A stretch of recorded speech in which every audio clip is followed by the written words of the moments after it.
అండి, welcome to సాహితీ recipes. ఈరోజు నేను చేయబోయే రెసిపీ బొప్పాయి జ్యూస్ అండి. చూసారు కదా, ముందుగా ఒక చిన్న బొప్పాయిని అయితే తీసుకోండి. బాగా పండిన బొప్పాయి అయితే తీసుకోండి, పచ్చిది అయితే బాగోదండి. ఇంకా పండినా పర్వాలేదండి. ఇలా తీసుకుని దీనిపైన ఉన్న తొక్క అయితే తీసేసుకోండి. పూర్తిగా కొంచెం లోపలికైనా తీసుకోండి, కానీ పైన అయితే వద్దు. ఇలా మొత్తం పూర్తిగా తొక్క అంతా తీసేసిన బొప్పాయిని శుభ్రంగా అటు ఇటు కూడా ఇలా తీసేయండి. ముందు వెనక కూడా తీసేసి దీనిని అయితే శుభ్రంగా కడిగేయండి.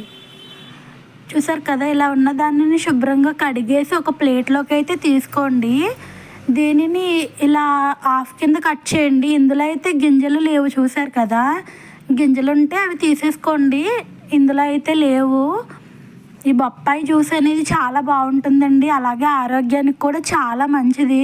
తప్పకుండా ట్రై చేయండి. మీకు అందుబాటులో బొప్పాయి ఉంటే మటుకి ఖచ్చితంగా ట్రై చేయండి.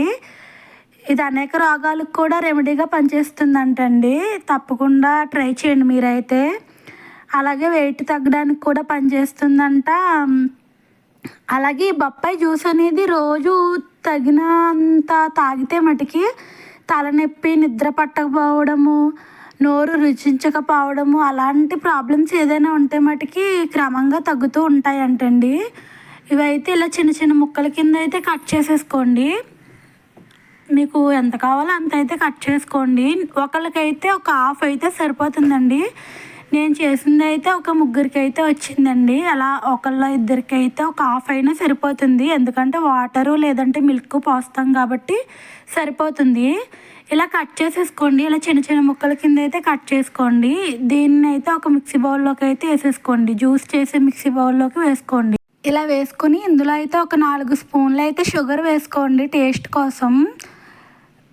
షుగర్ వేసుకుని అందులోనే వాటర్ కూడా వేయండి, కూలింగ్ వాటర్ పోయండి.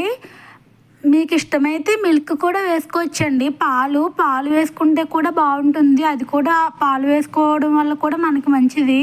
నేనైతే పాలు వేసుకోవట్లేదు, వాటర్ అయితే వేసాను. వేసుకొని ఇలా మిక్సీ పట్టించండి. ఇలా అయితే జ్యూస్ అయితే చాలా సింపుల్గా అయితే అయిపోతుందండి. బొప్పాయి అనేది చాలా మెత్తగా ఉంటుంది కాబట్టి త్వరగా అయిపోతుంది. చూసారు కదా, జ్యూస్ అయితే రెడీ అయిపోయింది. ఇప్పుడు దీన్ని అయితే గ్లాసులోకి అయితే సర్వ్ చేసుకుంటున్నాను. నేనైతే అక్కడ బొప్పాయి ముక్కలు పక్కన పెట్టాను కదా, అవైతే ఉంచేసానండి. ఎందుకంటే ఎక్కువైపోతుంది, ఎవరు తాగుతారులే, ఎలా వస్తుందో ఏంటో అనేసి అయితే నేనైతే జస్ట్ ట్రై చేయడానికి కొంచెమే వేసానండి. ఎప్పుడు బొప్పాయి తెచ్చుకున్నా తింటూ ఉంటాం, కానీ ఎప్పుడు జ్యూస్ అయితే చేసుకోలేదండి. ఫస్ట్ టైం అయితే జ్యూస్ అయితే ట్రై చేశాను, చాలా బాగా వచ్చిందండి. ఏది చూసినా ఏంటి ఇవిడి ఫస్ట్ టైము అంటుంది అనుకుంటున్నారా? నేను నిజంగా ప్రతిదీ ఫస్ట్ టైమే ట్రై చేస్తున్నానండి. ఎందుకంటే నాకైతే అంతగా వంటలు అయితే రావండి, కొంచెంగా ఇప్పుడిప్పుడే నేర్చుకున్నాను.